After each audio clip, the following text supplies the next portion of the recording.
Bismillah. Maiksing payo at paalala para sa ating lahat ang paglindol.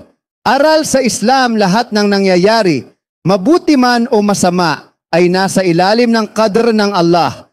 Ang lindol ay hindi aksidente o basta natural phenomenon lamang.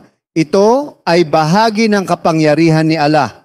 Walang sakuna ang dumadapo sa lupa o sa inyong sarili, maliban na ito ay nakasulat sa aklat bago pa man namin ito isakatuparan. Katotohanang madali ito para kay Allah, Quran 57:22. Ang lindol ay hindi lamang natural na pangyayari, kundi paalala ng huling hantungan ng tao. Ang lindol ay nagpapahiwatig ng kahinaan ng tao.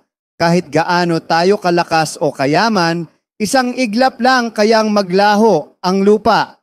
Ito ay paanyaya na huwag malulung sa dunya, mundo, dahil panandalian lang ito. Pinapaalala ng lindol na mas mahalaga ang pananampalataya at mabubuting gawa kaysa material na bagay na maaaring mawala sa isang iglap.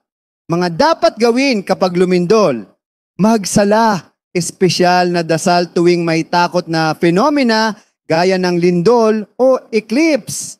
Mag-istighfar, humingi ng kapatawaran.